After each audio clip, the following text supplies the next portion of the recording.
On some other shit 86. You are the first this evening. Thanks for tapping into WePopNSon. I am Pop, and I don't know where the hell Son is at. Peace. Let's try to get Sir Ty Mills up in the building. Where you at, Ty?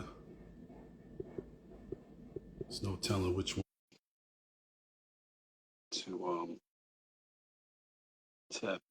to tap in with. Got to hit all your joints, huh? These 8 Mills, Ty Mills funny. They do hate Ty Mills though. You're giving them the business. Back on my plantation. I think I'm gonna take a walk while I chop it up with y'all, man. It's been a while. Been away from the home for a couple of weeks. So figured do a little walking.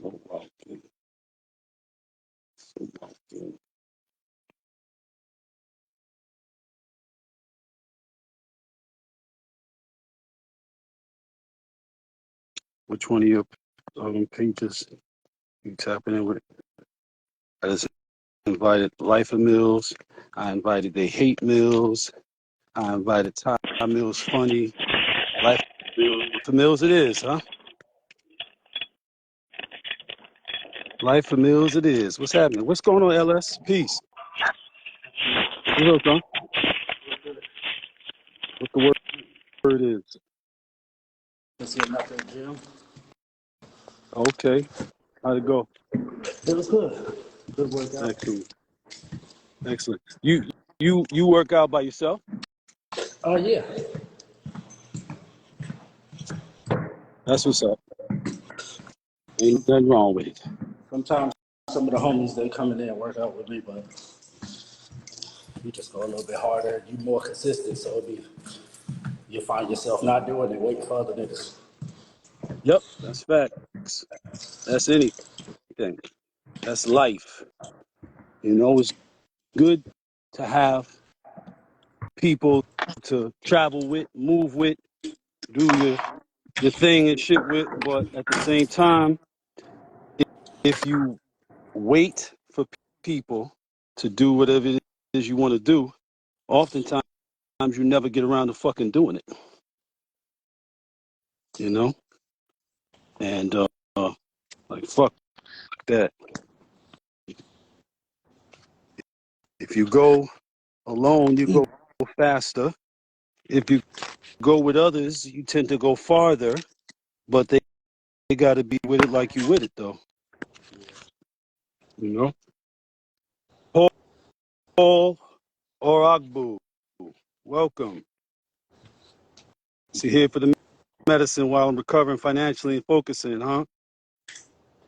We need to talk, LS. After this is done, hit me in the DMs and we chop it up about whatever it is that you're recovering from. So where's the watermelon patch?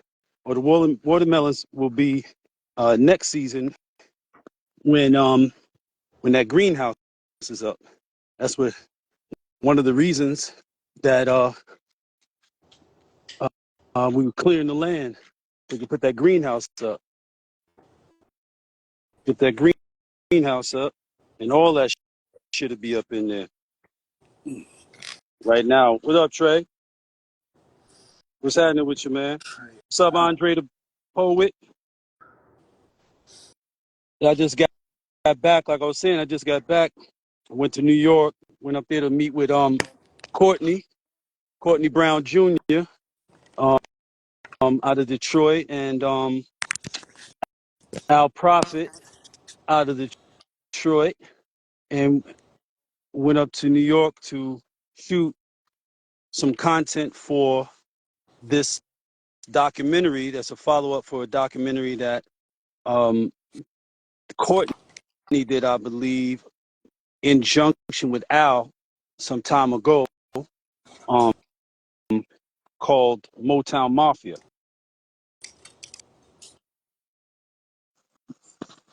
So we went up there.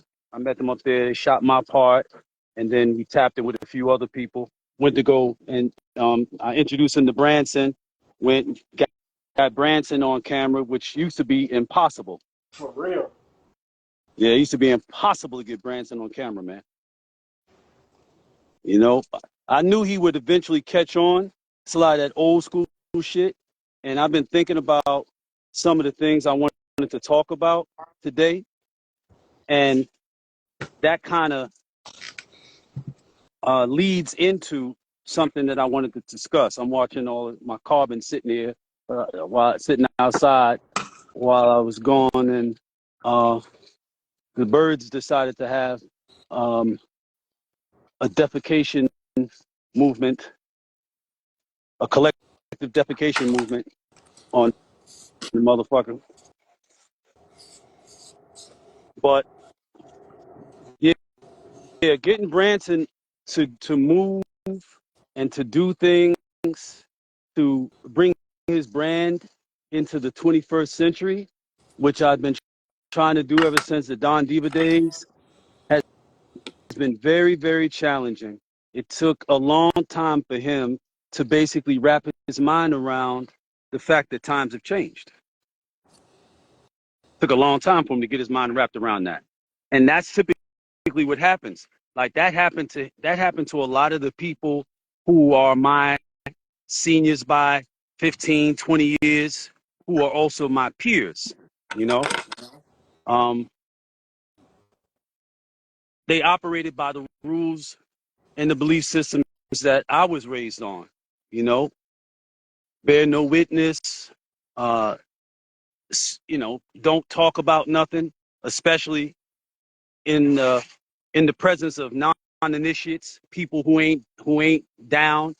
And as I've always put emphasis on, that accident of your geography, the fact that you're from, say, a neighborhood where it's unfortunate a lot of people are selling drugs or using drugs or whatever have you, just because you happen to be poor enough or unfortunate enough to be from that, doesn't mean you're of that. And that misconception has is destroyed a lot of people.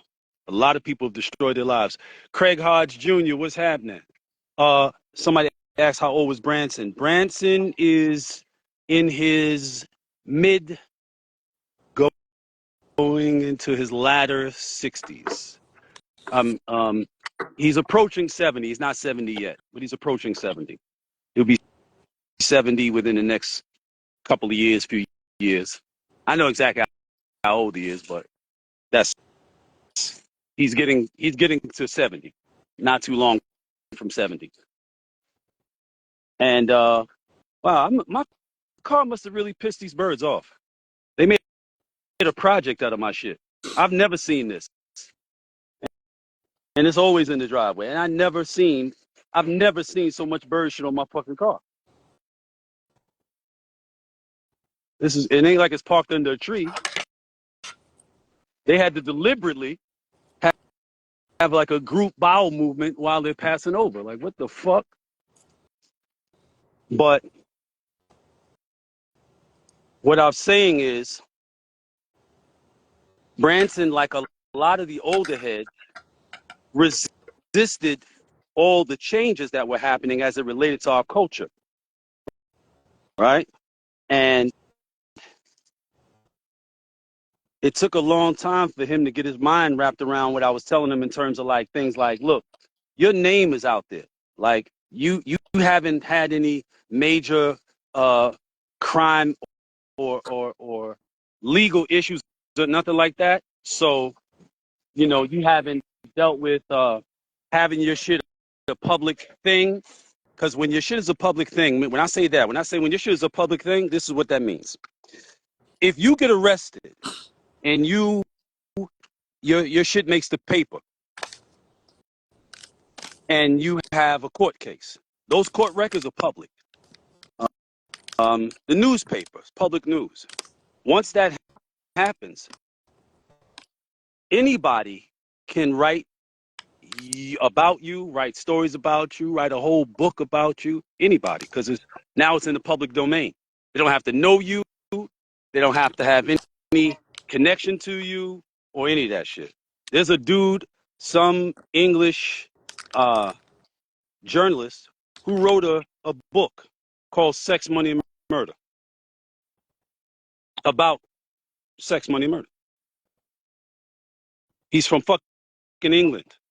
He's never met us. He's never spoken to any of us. He knows nothing except what the newspapers and the court records have shown. That's all he knows. But he wrote a book. So I was explaining to Branson as I was making my foray into journalism with the magazine. I was explaining to him that that's how that shit works. The fact that your name has been mentioned so many times in so many records by so many rappers for so many years has made you at least in name a public figure. I said, somebody is going to do some kind of research, talk to people, and get some kind of a story, and then they're going to write a story about you. They may even write they might write your story. Find your birth records, find your school records. You know, he's never had like any kind of a major drug issue or nothing like that, major case. He's never been locked up. So they can't find court records and shit like that. But, you know, you got other kind of records. And the motherfucker will write whatever. Or you just talk to a bunch of people who claim to know you, and they'll just make up a story. So when the Branson liquor comes out, when 50 comes out with this Branson liquor shit, first thing he does is call me and say, yo, what the fuck is up with your man? What's up with your man? Whatever. I said, first of all, it's not my motherfucking man. Firstly. Secondly, I told you this could happen. And I told you it would happen. Your name has too much recognition. You got people out there who they don't have any fucking thing to go like to do anything with. They don't have anything that they can leverage in their own lives that they can make money off of or generate interest in themselves in with. They're looking for things. They're looking for people. They're looking for imagery and individuals whom they can leverage without having to compensate them, that they can make money off of, or just make people listen to them and look at them, look at their channel, whatever have you, right? So this is where you are now. You know, now he's doing his thing legitimately with the trees and all that, whatever, and legitimately leveraging his brand and all that stuff. But this is after 50's created a whole brand based on his name, right? Um, and he's almost 70 years old. You think he feel like marketing, promoting, and dealing with people and all that kind of stuff? He's tired. He's fucking tired. He's tired. I mean, we just had this conversation like 2 days ago when I was still in LA. He's tired. He doesn't want to do all the things that are now necessary for him to do in order for him to take control and maintain control of his brand and be able to leverage his brand that he built over his time, through his toil, through his sacrifice. He's tired. So he's in a position where he needs to do something with what he has, but he doesn't necessarily want to do it. But he knows that if he doesn't, somebody else will. He finally gets that. Thinking about that, and considering all the other older cats that I know, whom I communicate with on a regular basis, commune with on a regular basis, I'm kind of like the conduit between their time and this time, because I'm of their time and I'm also of this time. And I'm gonna tell y'all, man, and I don't know, who amongst the people who hear this or come into contact with this live or whatever, you better do what you can with what you have while you can. And when I say while you can, I mean while you still have the energy and desire to.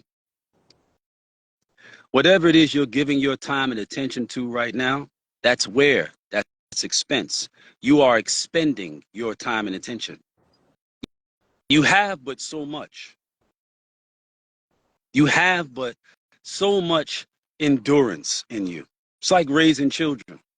You raise children. I became a father at 16 years old. By the time I was 36, I was tired. Love children, love my children, but I was tired, man. And I realized that I had not given myself enough time to make decisions that were based upon my own individual desires because I positioned myself through a lack of responsible behavior to have to be responsible for other people. So there was never a time that I was really able to make decisions that were completely and totally all about what I wanted. I had to take into consideration how my decisions would impact my children, how they would impact, my woman. And of course, it was par for the course. It went with living life. The problem is it came too early because I was grown and fast and ahead of myself. And I did not realize that I was in not just for the penny that I was interested in, for the whole pound that came along with it. To be clear on what I just said, when you choose any part of something, you choose everything that's connected to that part. So in for a penny, I just want this. In for a pound, you get everything that comes with it. You got a whole dollar. You want a penny in that dollar. You got to take the other 99 cents too, which you may not fucking want. There are too few of us that are having the kinds of influences in our lives as young people where we're being apprised of, given that information, given those kinds of thoughts to consider. Too many of us are making choices based upon like no understanding at all, based upon the limited perspectives of essentially an adolescent, a child in an adult's circumstances, making adult decisions. And dealing with adult circumstances long before we're adults, long before we have reached a level of not just physical maturity, but emotional maturity. Some of us get stuck emotionally at adolescence anyway. We get stuck at 16, 17 years old. So no matter how much bigger we get or older we get, when it comes to emotions and emotional responses and emotional behavior, we end up responding the way we would at 36. We end up responding the way we would have at 18, at 40. We still respond like we would at 18.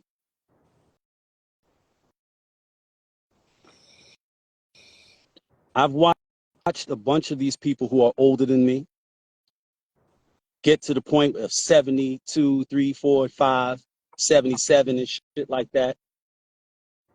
And only then begin to take into consideration all the things that they should have been thinking about in the times when they were at their highest point doing as best as they had ever done or would ever do in life.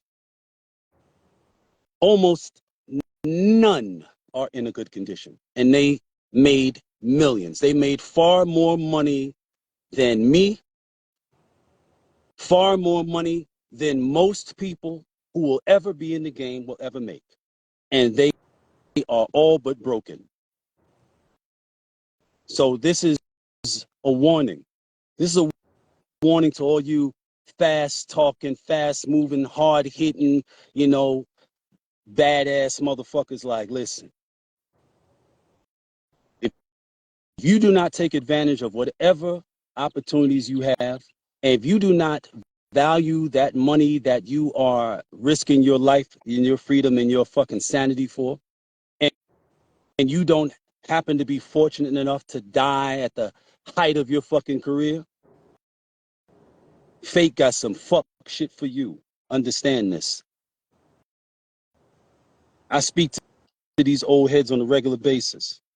I had someone call me the other day, Pistol Pete's father, the original Pistol Pete, my big bro Leonard, had him call me. He had him give me a call. I don't know the gentleman, but I know him by name and reputation, and I know a bunch of the people he ran with.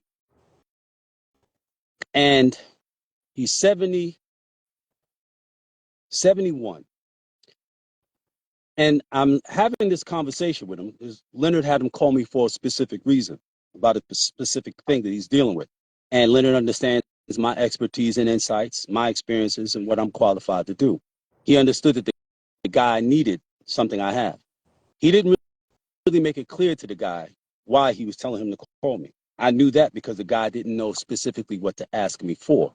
But once he explained his circumstances to me and what he was contending with, and I knew exactly what it was that he needed. Then I had to try and explain to him what it is he needed and why it is our brother had him call me.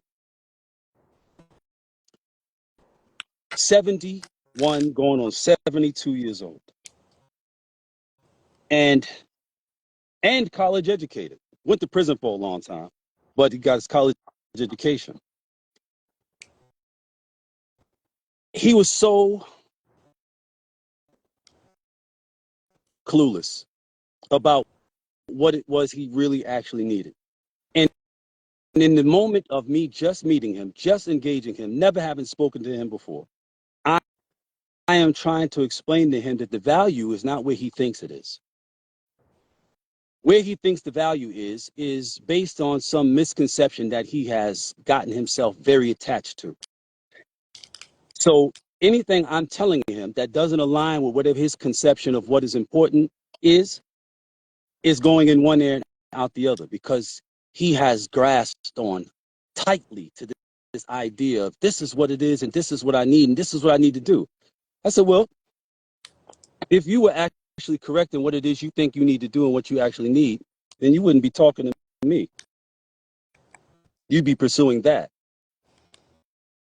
What you think you are calling for me to do is affirm your misconceptions.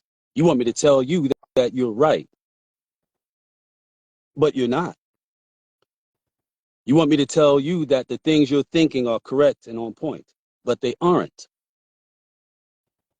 I think that the bro who connected us knew that. And he knew I would do exactly what I'm doing and say exactly what I'm saying to you right now. I'm not going to pacify you. I'm not going to placate you, because that does nobody no good. Telling people fallacies and lies and what they fucking want to hear doesn't do anybody any favors. None whatsoever. Am I right, son? Correct. They keep them right where they at. And most people want to be told what they want to be lied to, so they don't have to do any work. Because if you tell them what they're doing is right, that means they don't have to do nothing else. Just keep doing the same thing.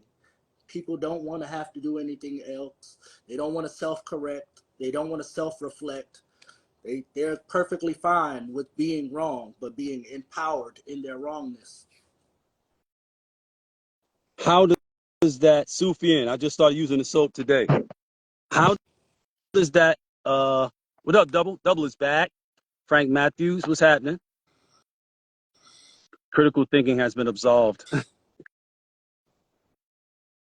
Yeah, they took that out of school. Critical thinking has been absolved. Arrested development, that's right. 504 boss mindset.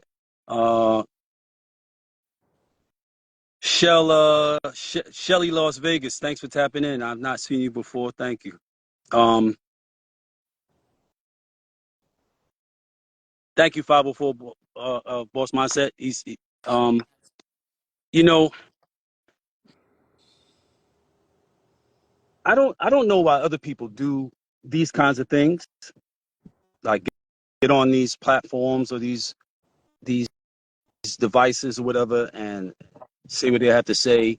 I guess a lot of people are motivated to try to make some money from it. I don't think that nearly as many people who want to make money from it do make money from it. I think that a lot of people who may want to do it for some in the idea of getting some money, when they don't get money, but they do get something like along the lines of attention and validation, I think that becomes then more their drive and motivation, which makes them start to do and say any fucking thing to get people to, to look more, listen more, whatever have you. But for me, as you know, son, this is me. This is who I've always been. Anybody that knows me knows this is who I've always been. I've always been somebody who is highly opinionated. If I have a thought about a thing, I'm gonna speak it. I've been like that all my life. Used to get me sent out of class and sent to the principal's office since I was a kid. Me But too. it is my nature. It is my way. I've never wanted adulation or attention or none of that. I got that, fortunately, from the people who mattered, the people who loved me, the people who actually cared about me. So when I got outside, I didn't need that. I was fortunate that way. And I'm not disparaging anybody who wasn't fortunate enough to have that. I'm just saying my motivations are not of such things. I'm saying that to say I share what I share because I actually gave a fuck, despite myself, because sometimes I wish I did not. Oftentimes I wish I did not. You've all heard the expression, no good deed goes unpunished. I've suffered greatly for allowing myself to be accessed by people who are unfucking worthy and have no real good intent. But I've never allowed it to change me. Because I believe ultimately being myself, being true to my nature has served me. You know? Um, I'm concerned about my people. When I went up to New York these couple of weeks ago, and I ended up staying there for longer than I intended to, I had encounters with some of my elders working on this other project, this table book concept that I got going on with a young homie of mine who I've known since the mid '80s when he was a kid, and I spoke to a couple of elders that are in their 70s, and just in watching them, they're on camera, and I'm just watching them, and I'm remembering them when they were young and virile and full of vigor, and I look at them now and understand, people get older. There's a difference between growing old and growing old gracefully. I don't know any ex-drug dealers who've grown old gracefully. Mm. Any ex-major, and these are all major motherfuckers. Like I said, these are people who made money when real money was being made in the streets. People who made uh, heroin wealth. You know, people whose bags, whose returns came, in six figure sums on a regular basis. You know, people who, made hundreds of thousands of dollars off of every package and would go through 5 and 6 packages a week, a day, and none of them are well. None of them really have anything. They're all struggling. So obviously, the pursuit of money is definitely not the fucking know-all be-all answer. That's for sure. Niggas don't believe that. So the thing is, they don't believe it, but there's all the evidence in the world to support it. It's So kind of it's hard to tell them that when they don't have it, and all they can see is I don't have it, and the people that do have it, they look happy, and at least they can do stuff. They like I don't have it, I'm not happy, and I can't do nothing. So they rather get the money and find out, oh, money isn't everything, as opposed to never have the money and actually probably be happy in life. Like they don't pursue happiness; they pursue, acquisition of stuff. So the stuff that they acquire gives them the value that they think they should have based upon the response of everyone else. So they're stuck in a loop of fuckery, just chasing nothing, chasing their own ass. that is true. That is true. They are chasing their own ass. And I don't want people to get it in their mind that I'm saying if you think that the only way that you have to get to a condition of financial stability to the degree that getting your money out the streets is financially stable. You know what I'm saying?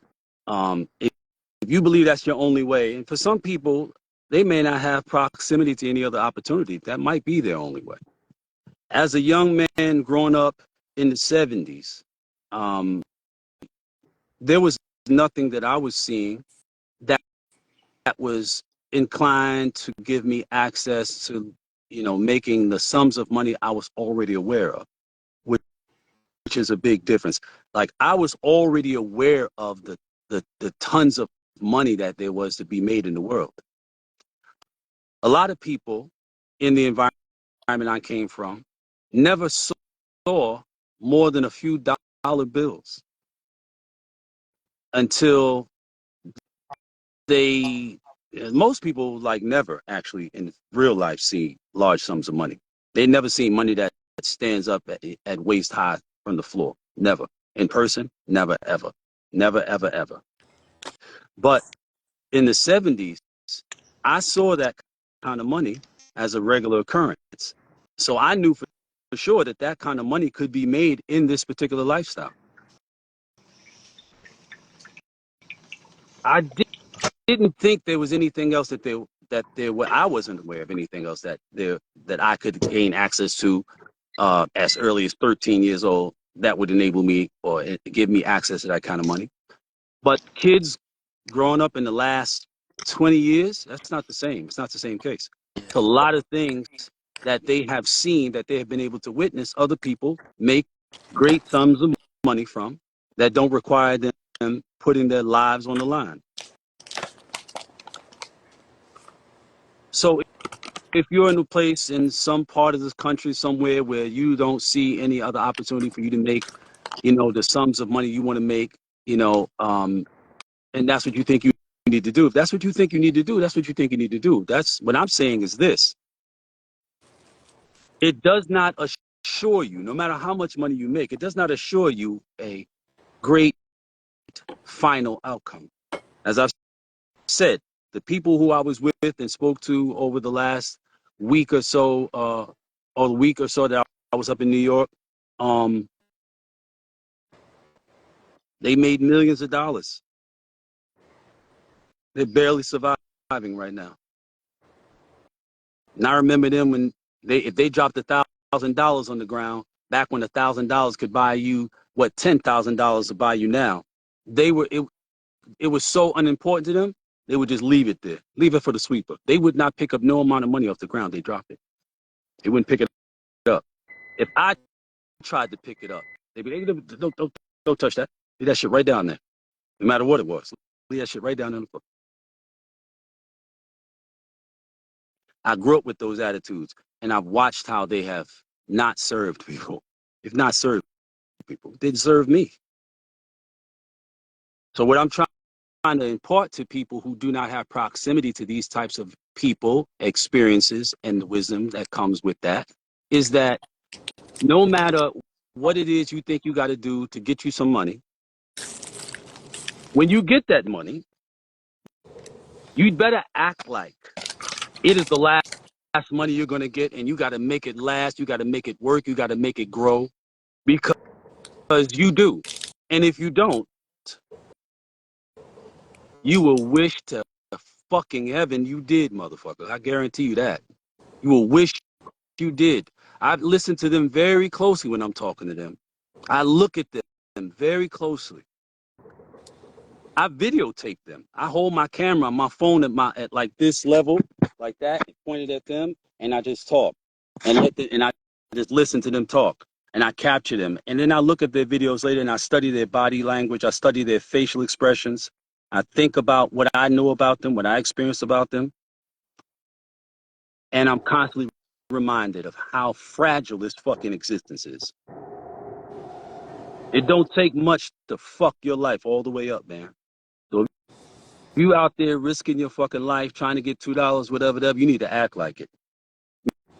need to behave responsibly with that money and not go running around talking about, hey, look at me, hey, look at me. Yeah, yeah. Like, you're a fucking idiot. I don't give a fuck what your friends are telling you. They ain't your friends. You're a fucking idiot.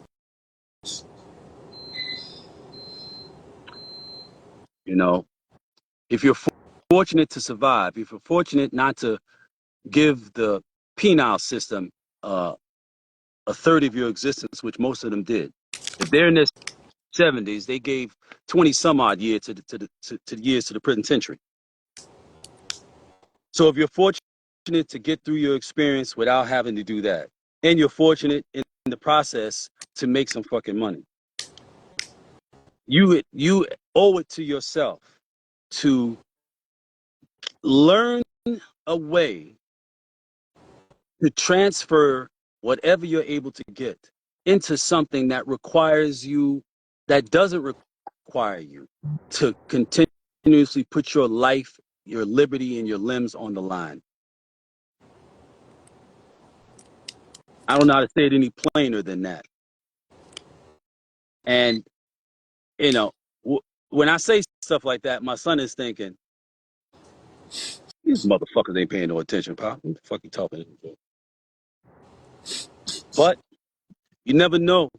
You never know what seed is planted. You never know what may grow out of that seed. If Yeah. only one person is impacted positively by what I just said, that's good enough for me. Yeah. You know, I went to LA after New York, and I went out there specifically to do an interview with a cat named Johnny Mitchell. He has a very popular podcast that kind of reminds me like an Al Prophet meets Vlad TV. If that's the best way I can describe it. It's true crime, and and it's a interview, you know, because Al does true crime, but he kind of more so reports on it. Occasionally does interviews. This guy, he does interviews and he reports, you know. Um, so he interviewed me after he read Raised by Wolves. He read the whole book. So this is the first person who's read the entirety of Raised by Wolves and then interviewed me. So this is the person who's able to give me the most intimate interview I've ever had, because he knew as much about me as any person who's ever known me could possibly know, and then interview me. Imagine I had a twin brother who grew up with me and moved with me step for step. And then we sat down and had a conversation. And he said, you know, what about this time? What about that time? Talk about this. Um, you know, explain this right here, whatever, whatever. Things that most people have no idea unless they read Raised by Wolves. This is the first time I've been interviewed by somebody who had actually read the whole book That's and could crazy. ask me intricate questions. That's crazy. It seems like that would have been happened, just the amount of people that read the book. Did Vlad read the book? I don't think so. He hadn't read it when I did my interview with him, like back in 2010 or some shit like that. I doubt if he had read the book by then. I doubt if he read the book by then. You know what I mean? The book was out 6 months because I dropped the book in the beginning of January 29th of 2009. So I believe that he probably skimmed through it or whatever have you. But if you look at that interview, he realistically, he's just asking me general questions. He was still kind of getting his journalistic legs Yeah. underneath him, you know. So he really didn't know how to conduct an in-depth interview or anything like that. Um, so no, he didn't give it up like that. Johnny Mitchell, his podcast is called The Connect, and he did a very, very good job. It's a long interview too. It's about 4 hours long. Then we did another part that was about 2 hours longer, 2 hours more on Patreon. And that's really dope. He executed it very intelligently, you know. Um, so I chopped it up with him. That was dope. That'll be out sometime next week. Yeah, I think sometime next week, and I'll post it on my page when it drops. But after that, I was kind of hanging around. just kicking it around in LA. And I got a call from Jimmy. He had been trying to reach me on the old number, Jimmy Hinchman. And he was like, yo, I got a homie who needs some content. He's a movie producer. He's produced a lot of the films that y'all know, The Cookout and I Got the Hook Up and a bunch of those type of films he produced. And he produced and casted a bunch of other more mainstream films, whatever. He's a cat from the hood out of LA. And I think I just heard he him. Is has he a from new Compton? platform. Hmm. Is he from Compton? Um,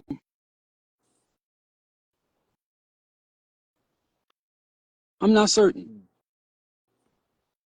I'm not certain. I'm not certain if he's specifically from Compton, but he's definitely a LA nigga though. Like born and raised LA nigga. He just moved around a lot, so he's worldly, you know. Yeah. And it was interesting that I just happened to be in LA, and I wasn't supposed to still be there. I was supposed to have been there and gone. And um, Jimmy hits me and says, "Yo, I got this guy. He's a homie of mine. He needs some content, whatever. He's producer. He has IMDb. I go check out his IMDb and all that." He said, "Yo, you in LA?" Just I was like, coincidentally, I am in LA. How about that? So he puts me on the three-way with the dude. We chop it up for a bit. The following morning, I go down to downtown LA and I meet with him over there at the Whole Foods on 8th and Grand, which is a show unto itself. That Whole Foods is crazy. It's like, nutbag central. It's like the crossroads for everybody that's crazy. It's like the crazy meets the rich and shit right there at that Healthy intersection. junkie. Healthy junkie. Yes. Yes. Ate gluten-free trash. Yes. Yes. It's crazy as fuck, bro. It's super crazy. LA's just super fucking crazy. So we sat there, we chopped it up and shit. He gave me his background and all of that. And he actually bit on Born to Big Timers. For those of you who do not know, Born to Big Timers is a concept for a show that I came up with about 8 years ago. No, uh, damn, 12, shit, about 12 years ago. And the concept is I speak to, um, in like a talk show type setting, the offspring of infamous street people.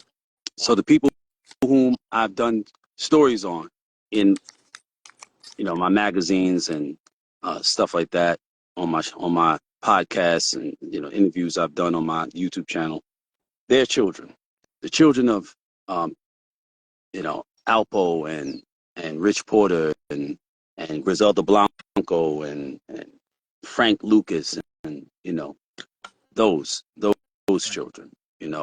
Convertible Burt, which is how I got even to do that. Like what made me come up with the concept is I was talking to Convertible Burt's son, and this was shortly after Convertible Burt had come home. Now, Convertible Burt, for those of you who do not know, would be the first. He would be like Meech, a couple of decades before Meech, and he did 26 years. Um, he got popped in Atlanta, got caught up, motherfucker told him whatever. But Burt from Miami, and Burt, fly nigga, looked out for a lot of people, made a lot of money. He was known for cutting the tops off of high-end cars and making them convertible. A lot of y'all heard about him from rapper Rick Ross. He used to talk about him a lot in a lot of his songs. So when Burt came home, because he was such a beneficent character, just like when Meech comes home. When Meech comes home, I mean, this motherfuckers is gonna be going crazy because Meech looked out for a lot of people, a lot of random people, you know. And so when Burt came home, a lot of people were very, very ecstatic about him coming home. So I'm talking to his son, and I'm like, "Yeah, man, congrats, your pops home and all that, whatever, whatever." He's like, "Yeah, yeah, he home." like, yeah, you happy about that, though, right? He said, yeah, it's cool. I was like, okay, something's fucking wrong. Because everybody else is like, oh, convertible bird is on, oh, convertible bird is on. And you like, yeah, it's, whatever. I'm like, what's the deal? What's the issue? I'm saying he wasn't around. You know what I'm saying? Like I played football and shit, and my friends, their fathers were there to cheer them on and celebrate their victories and the touchdowns and shit like that. He wasn't there. I said, well, he didn't know he didn't volunteer to go to prison for 26 years. You he went to prison for taking risks that enabled him to provide the lifestyle for you that was uncommon. You and I'm like, like y'all talked to, you went to see him during the period he was in jail and all that, whatever. You understood where he was. You understood the circumstances of his incarceration or his absence in your life. You got that. Like, what's your problem? What's the real issue? He says, well, like he didn't understand what I was going through out here, without him. He didn't understand, you know, like when he left, my grandmother, I guess he was with his father's mom.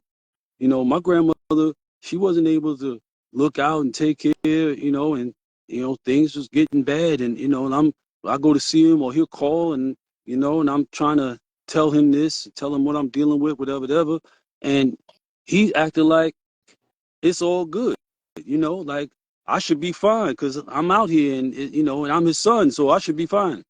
And I said, well, let me explain something to you and something for you to think about. When he left, prior to him leaving, he had been experiencing a condition. He had come up from his own struggles. And when you're coming up, each year, each season, based upon your previous season and the experiences and I'm telling this from my own experience, each season, each new year, you are a little better because you've learned a little more. You got trial and error, and you learn from that, and you build on that. So, if 1983 was good, 84 is better because of what you learned in 83. Same thing goes for 85, 86, 87, all the subsequent years. Unless you have some significant traumatic event or whatever, something really bad happens, you get busted real bad or whatever have you, you progress. And you learn a little more and you get a little better. So that's your experience. Your experience is, and you're a young person. So when you're young, everything is like, evidentiary. Okay. If this is what's happening, then this must be what happens because it's happening to me. So this is what happens. Each year I get better. So anytime I'm encountering a counterpart who's not having that experience, I don't attribute it to just the individuality of his experience. I look at it like you're fucking up because that's what's happened to me. I'm getting better every year. I'm getting more money every year. I'm expanding my business every year, but you're not. So you're fucking up because the natural order is not applying to you. What's happening with me is not happening to you, so it must be you, right? And sometimes, a lot of times it is. But just because you're having the experience you're having now doesn't mean that's what it'll always be. But until you have a different experience, you tend to think that the experience you're having is the experience. There's nothing to this except this. So your father came up. He went through his struggles. Each year he got better and bigger. He finally reached the pinnacle point where he was having this extraordinary experience and living this extraordinary life. And then did that for a period and then was cut. Shit hit the fan. Motherfucker betrayed him. He went to jail. Then he went to prison. Now in prison, one of the main things about prison and running prisons is keeping things the same. So when he got to prison, whatever whatever walls existed, whatever halls existed, whatever rules existed, his first year, they were the same. His second, his fifth, his seventh, his 12th, his 18th was the same. There was no change. The same amount of steps it took for him to get from his cell to the lunchroom, that never changed. the same amount of steps it took to get from the yard back to his fucking dorm or whatever the fuck. It never changed. So this is the experience. This is what it is. There's no change. He went to prison as a young man. He went to prison probably in his latter, middle, early 30s, right? Because he was relatively young when he came home. He was down for 26 years. He was barely 60. So in his young mind, nothing changes, right? Until something abrupt happens and changes things. So he was in the street. He's making money, more money each year. That was the way that was. And then he got to a point, and at that point, he gets knocked off. Now he goes to prison, and he's in the prison condition, and nothing changes. Everything stays the same. He's a young person. This is how he's experiencing the world. So as you, his son, are coming up in the world, his perspective on your experience is that nothing's changed. He can imagine that after he left, the grass in the yard of his mother's house where you were growing up went from green to yellow to brown to dirt. He did not imagine that. When he thinks about the condition he left you in, he thinks about it as it was when he left you. It's just like it was when he left you. So when you talk to him about the things you're going to based upon the changes that are happening in the world outside of his world, he doesn't have a point of reference for that. He has no idea that these things are changing. Now, practically, he can understand that, but experientially, he has no point of reference. So even if he goes, yeah, I get it, shit changed, whatever, he's just talking because you don't know, nigga. You ain't experienced no change. Your only change was that you was young and poor, you got older and rich, and then you went to jail, and nothing changed there. Same thing every day. You get counted twice the same time every fucking day. You eat the same time every fucking day. You have movement the same time every fucking day. Nothing changes. So you don't really understand how the world outside is changing in exponentials. Because 1992, very different from 1989, although there was only 4 years in the world because of all the things that are changing, because the advent of technology, things are very different, very, very different. Because of the advent of the drugs changing. You got no concept of that. When he went to jail, only a certain type of motherfucker could get access to drugs. A few years after that, anybody could get access to drugs. Now, if anybody can get access to drugs, that means you have all type of motherfuckers in the drug game. That means the drug game has changed. That's change. That's significant fucking change. It is not like it was. He can't wrap his mind around that because that's not what he experienced. That's not the world he left. He imagines, like most people who go away for long periods of time, they imagine, or any period of time, they imagine it's going to be like it was when I left. Because as far as they were concerned, in the time they were on the street, nothing had changed from when they were 15 to when they were 20 in that 5-year period. But go away at 20 and come back at 25. You will see the change. He went away for 26 fucking years, bro. This is what I'm telling him. I say he went away for 26 years. And in the environment he was in, nothing fucking changed. So as far as he's concerned, nothing much changed on your side either. He cannot relate to what you experienced. He cannot relate to what you went through. He cannot relate to the feelings you have as a result of him having been removed from your life and put in penitentiary for almost 3 decades. He cannot relate to it. It's not that he's insensitive to it. He has no point of reference. He can't relate. You have the advantage. You had a little time. You spent a little time in jail, short period in jail. So you know what that experience is like. You've been where he's been. He hasn't been where you've been. You have to be the bigger guy in this situation. You have to get in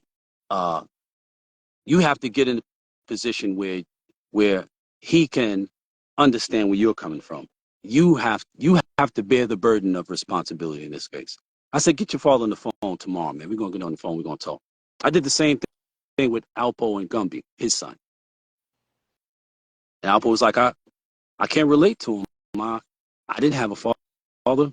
I don't know how to be a father. I'd like to be his friend.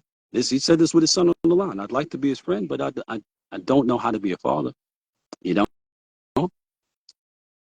These are also the kinds of unseen things that come about from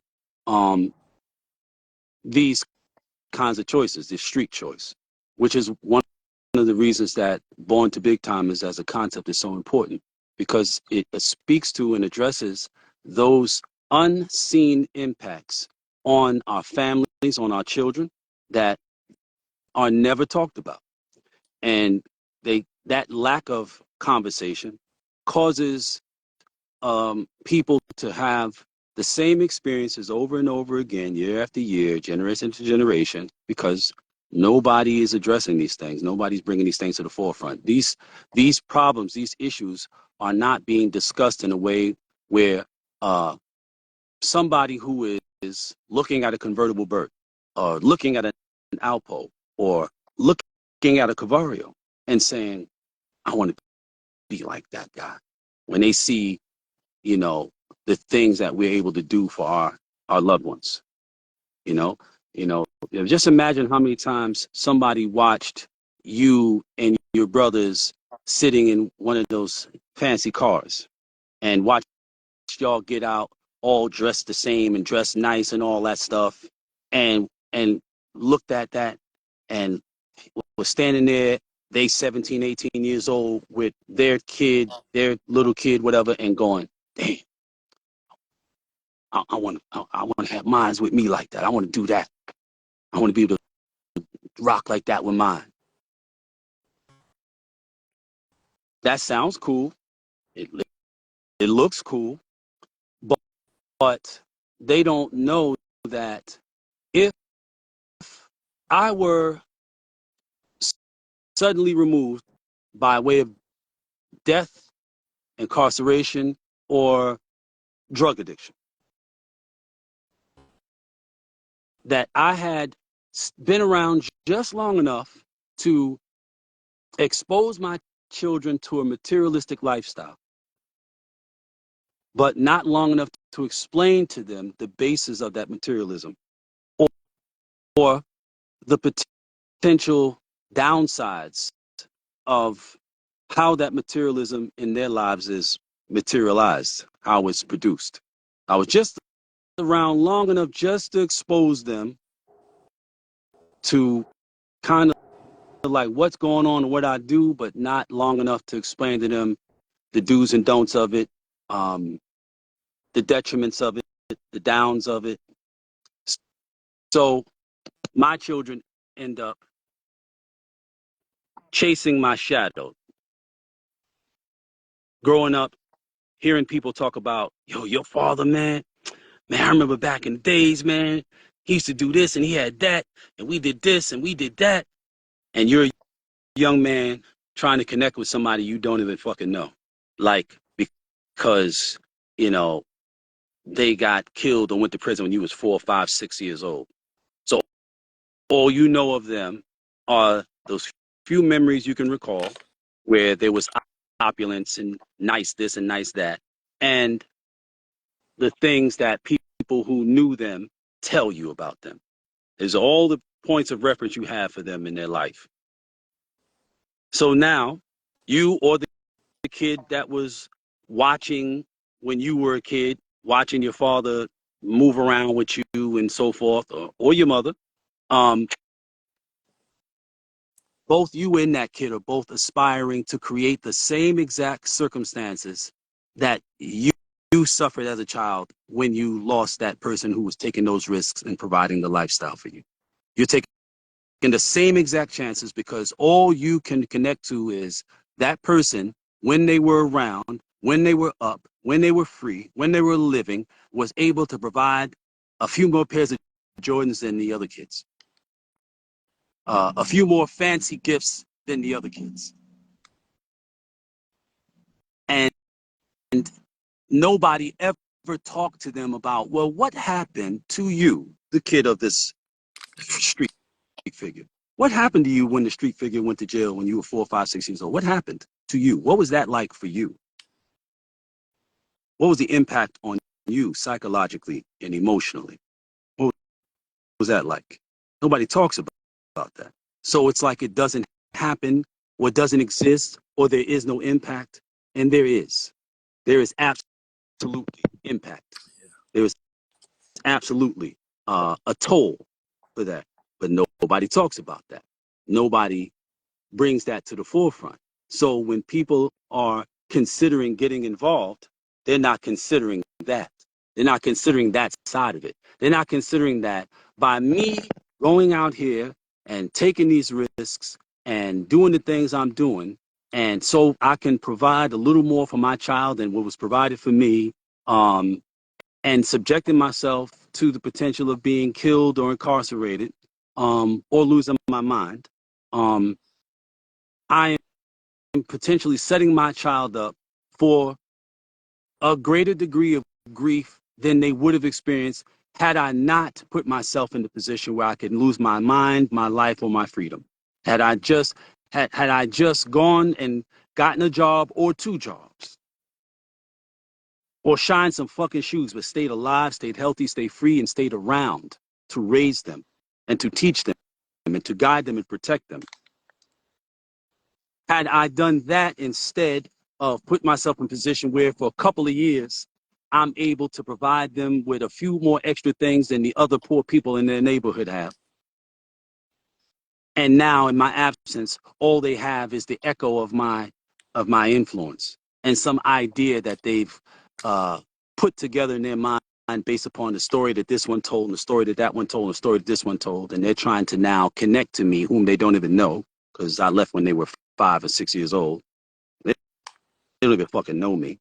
They're trying to connect with an idea of me.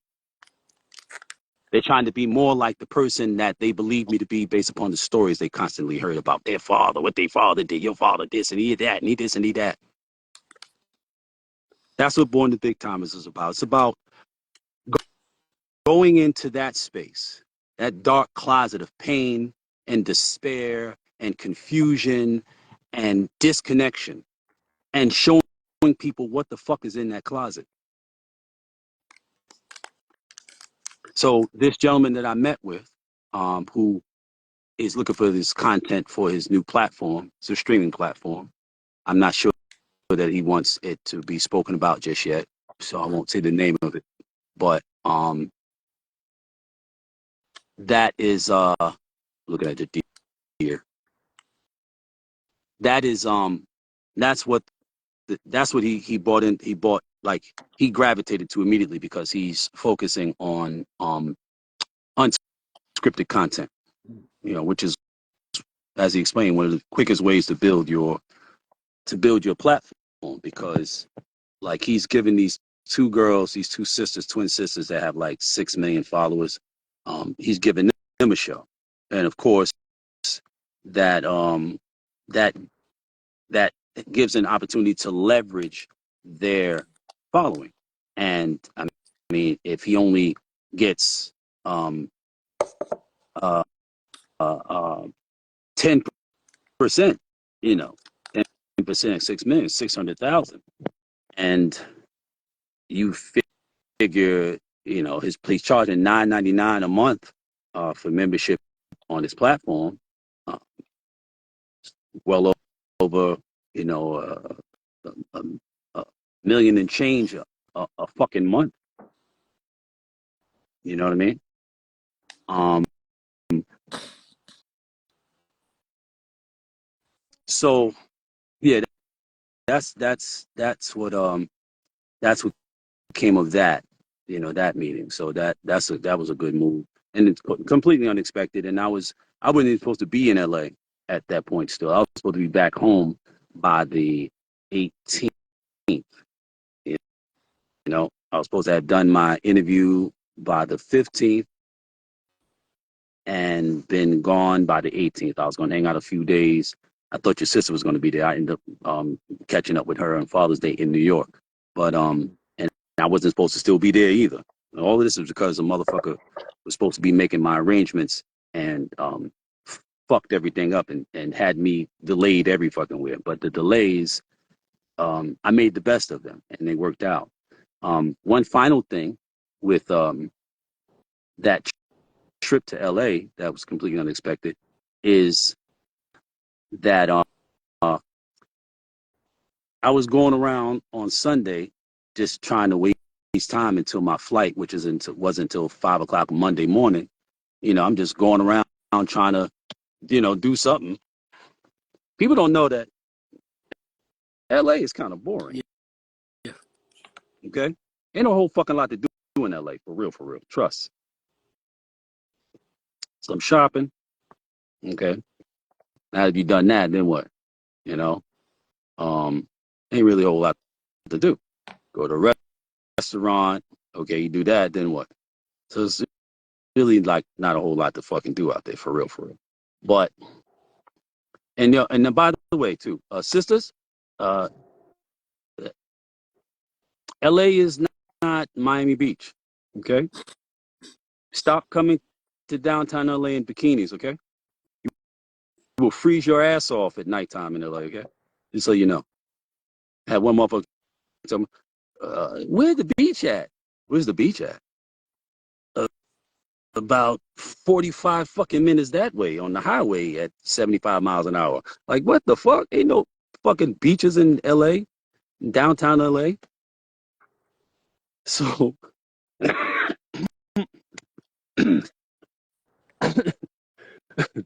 so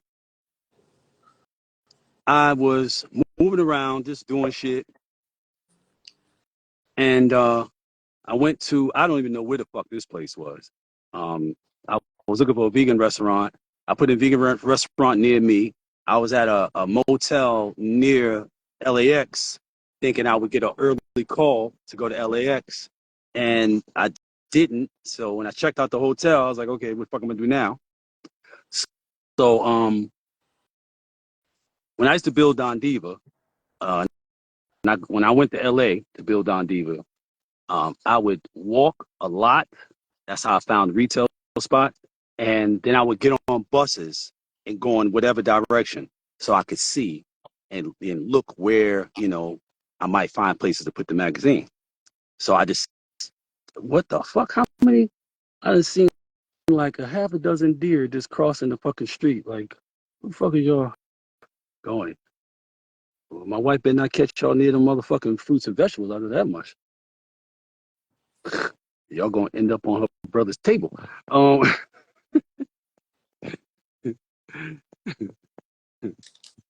hey, babe, uh, keep your eye out for the deer. There's a bunch of them up here. So, I go to this area that they say there's a vegan restaurant. I get on the bus. I travel about maybe 25 minutes on the bus. Then I walk for maybe 7 blocks. There's no need for me to get in Ubers and shit like that because I ain't in a rush to get no goddamn where. I'm trying to, pass time. So I get to this place, really nice place, retail.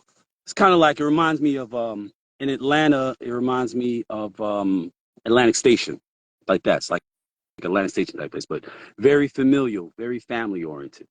And of course, there's a Whole Foods. There's always a Whole Foods and a fucking Starbucks, right? That's how you know they there, right? When I say they, I mean the corporate Yeah. motherfuckers. So uh, I go to this restaurant that's supposed to be vegan. It's not vegan. Vegan options. Okay, cool. I eat, and I'm walking around and shit. It's a bunch of fucking deer, like a dozen deer that's cross the street, and they cross the street and they coming across Brandon and property right now. So it's, they're gonna come around on the backside of our shit. So I go to the Whole Foods, huh? You ready? All right. I go to the Whole Foods. I'm gonna finish telling the story, then I'm gonna get off. I'm gonna go to the Whole Foods and get me a smoothie. So I go in the Whole Foods and there's a brother in there, tattooed all up his arms, neck, and all kind of shit, and he works there. And I ask him, I say, yo, where can I get a smoothie from in here, bro? Oh, he said, yo, let me walk you down. He walks me down there and shit, and he can tell I'm not from around here, right? So I get the smoothie. I come back. And he's like, yeah, man, so you're not from around here? I said, no, no, I'm from New York. Oh, you from New York? Oh, okay, that's what's up. You know what I'm saying? I'm from LA, born and raised, whatever, whatever, you know. And I look on his arm and I notice the Rolling 60 tattoo. I don't say nothing. So we talking and shit. And he says something about the feds in 6 years. I said, oh, word, like when was you in the feds? He said, I was in it from 2000, 2006. I said, okay, that's the period that I was doing my magazine called Don Deeper. Oh no, you what? You have you know. So we chopping it up and shit, and he really, once he realized I'm Don Diva and all that, and so he starts telling me about, his experiences and shit like that, and how, he don't subscribe to the whole gang life shit, whatever, whatever, like, and where he was couldn't be fucking further from the motherfucking hood, where we were, like, fuck, those people probably never even heard of the goddamn hood where the fuck we was at. Yeah. And he he tells me about, I'm telling him like I'm just trying to wait, trying to kind of waste time until I get where I'm going. He said they beefing within the 60s right now, like it's an eternal beef within the 60s right now, which is like common, like always. Like the 60s definitely have had infighting and killing for as long as I've been apprised of the 60s. They do that. That's why Nipsey was no surprise to me. Yeah. But he tells me about this place called the Grove. So, I map it out, see how I get there, whatever. I said, oh, this will take a little while to get to. So that'll be a good amount of time that I'll be able to, blow. So I get on the bus and I look around, whatever. That's how I got up on there. You seen that picture of me standing in front of a mural of Nipsey on one side and Kobe on the other on my page. Mm-hmm. Yeah. So that was where I got off the bus, the first bus. Then I walked about 7 blocks from there, and people always find it weird, but New Yorkers walk a I lot. walk everywhere. I walk every city I do comedy, so every city I go, no matter what city I go to, I just get out my hotel and I'll walk. Yep, And I just be recording. I just be like, I just want to feel the city, see the people, that's see what what I've area. I always could done. see if I'm in the hood, or if I could see if I'm in the middle class. I could tell where I'm at by what stores is over here. Like that's what I mean. I'm a feel the neighborhood. I want to see what's going That's on. right. That's right. But that's because you were not raised to be fearful. A lot of niggas don't do it because they're fearful. They're fearful of being caught out of pocket, out of bounds. I'm not fearful because no matter where I go, there I am. I'm always good. So I walk to this other space. That's where I took the picture in front of that dispensary space lift. It looks like they got a rocket outside and all kind of shit. It's a big crazy building. Yeah. And then I got on the bus and I take it to this area that the homie told me about at the other place I was at, way across on the other side of fucking LA County. LA County big as a fuck too, bro. Yeah. Big as a motherfucker, bro.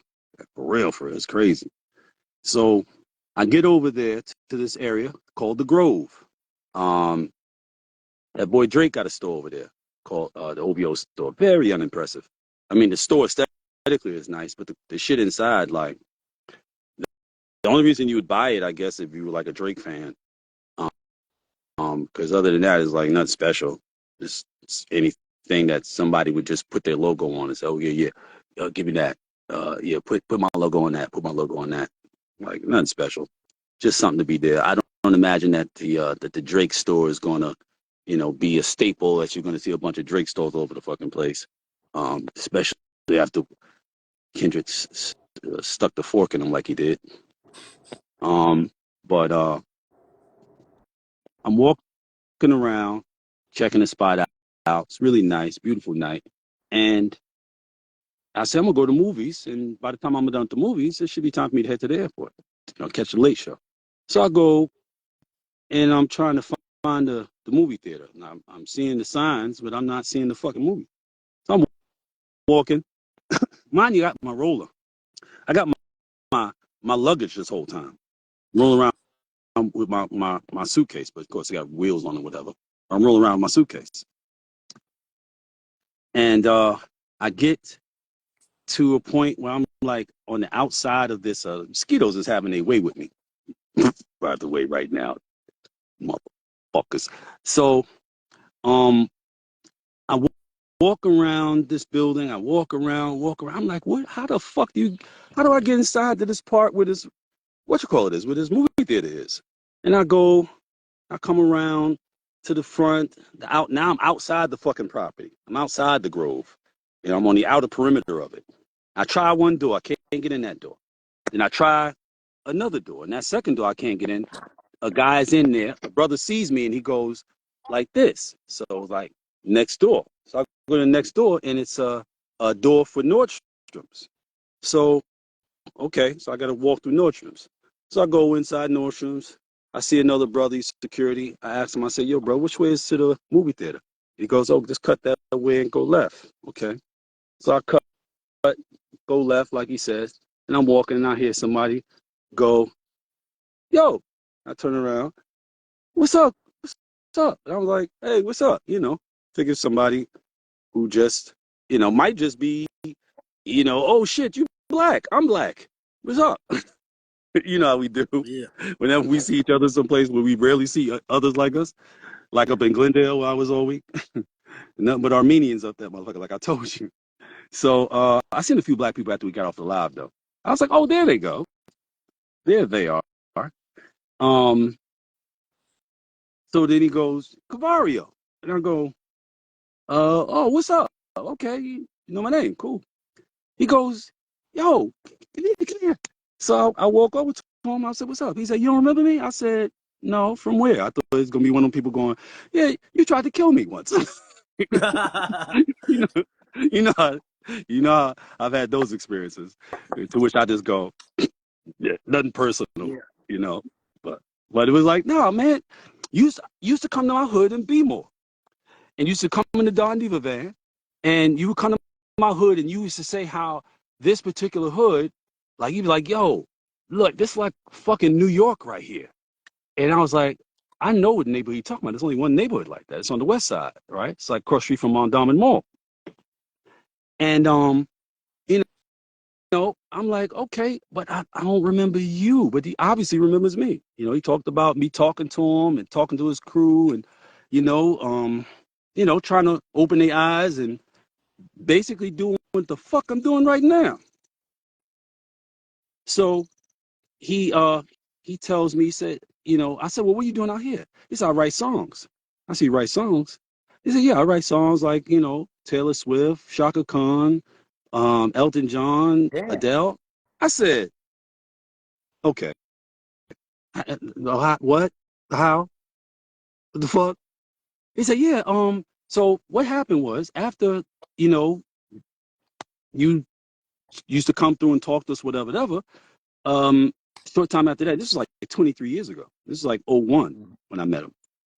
He says he got shot 5 times in the fucking head God and showed me the bullet. damn. Showed me the bullet wounds. So I said, obviously, nigga hit you with like a small caliber weapon. And he said it was a it was a 380. He said, he showed me the bullet wounds. He got a motherfucker tried to take him out all up in here. All up in here. Right? And he said, then, I went through that. And then I went to the feds. He said, out of all my niggas, I went to the feds. And while he was in there, he's this kind of nigga that would never listen. Like if his girl turned on a Maxwell record, he'd be like, man, cut that soft shit the fuck off, nigga. You know what I mean? That type of shit. He was that type of nigga, Yeah. right? I mean, he's a Baltimore nigga. And I didn't recognize him at first. When he showed me pictures of him, I said, oh shit, total different person. He was burly, kind of like, big, overweight, whatever. He's lean now. He had a big black beard. His face is clean now. He's older, so his hair is like silvery, so he looked like a completely different person. And when he's playing these songs for me, and I'm listening to these songs, I'm like, how does a nigga from the streets write a song like this? This is like this. It's the Taylor Swift song sound like Taylor Swift. The Adele song sounds like Adele. It sounds like some straight up middle American white content type shit. Like he said he don't know where the fuck it came from. And if you sit and you talking to him, it does not sound like he would be writing the kind of content, the lyrics that he's fucking writing. It's fucking amazing. Mind blowing, bro. And we sat there and we talked for like 40 minutes because I wanted to catch that last movie. And the movie I wanted to see, he had seen it. He's like, yo, like when I told him I wanted to go to the movie, he's like, oh, you got to see that shit, the Bike Riders, right? With Tom Hardy in them. I said, that's what I want to see. He said, oh, you got to check that shit out.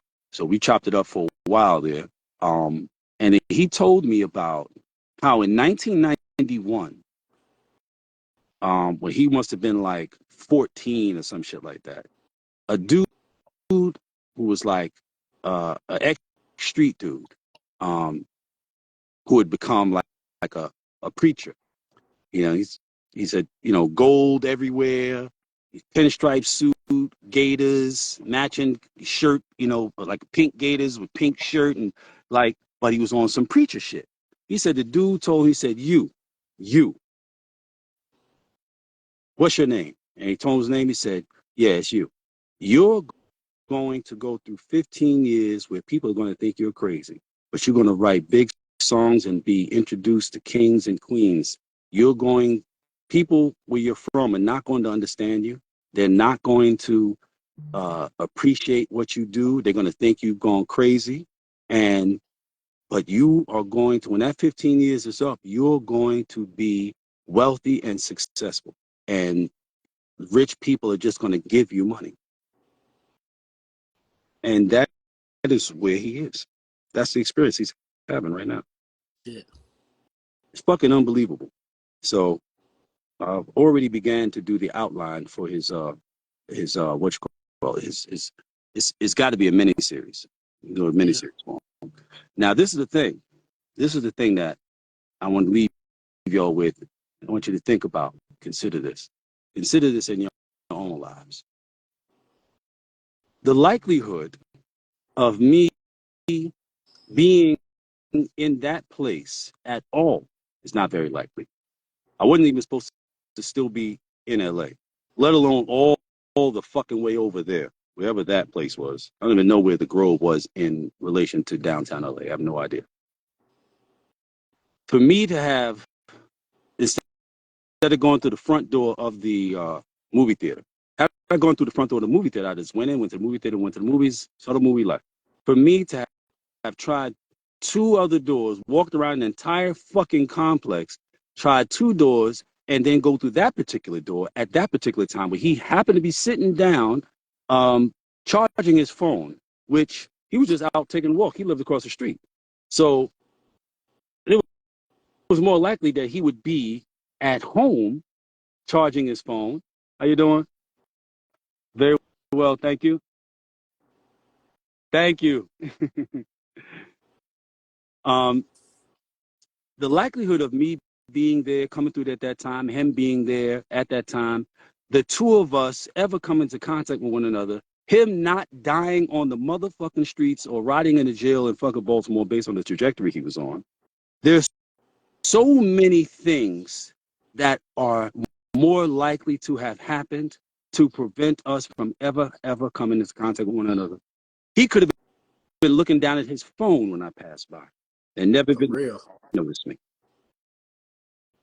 That is, in my mind, a direct intent of the universe. Now, I understand we're talking about metaphysics.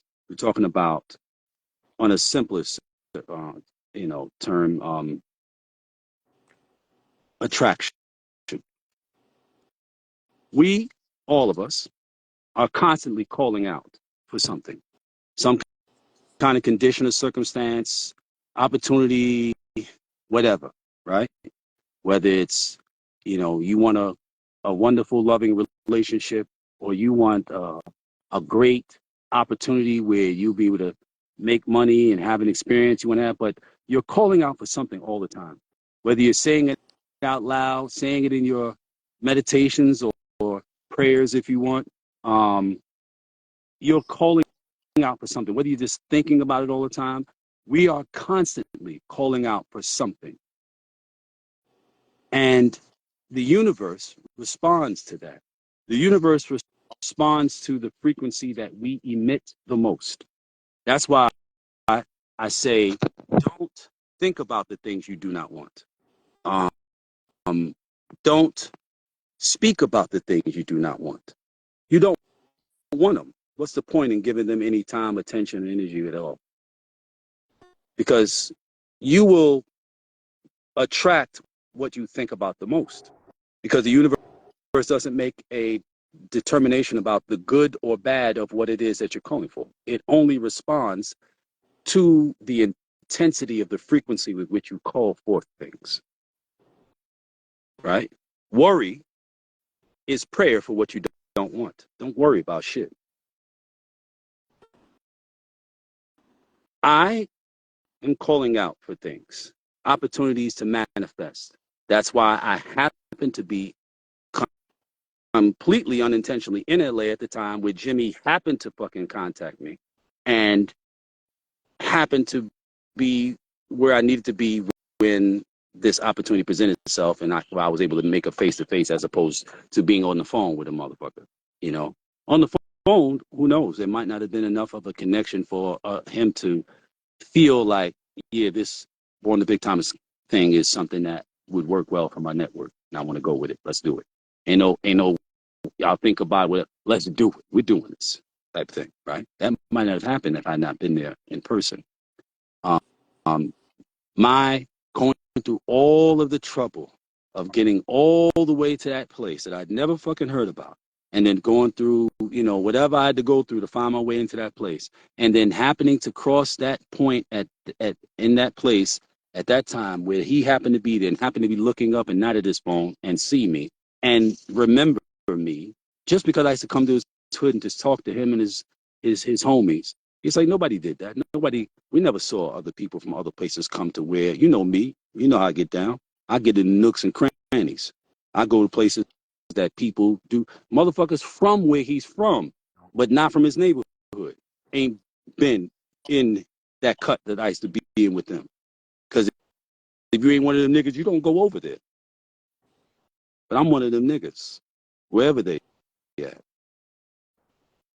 And it impacted him enough for him to remember me and want to share with me what he had experienced since the last time we saw one another.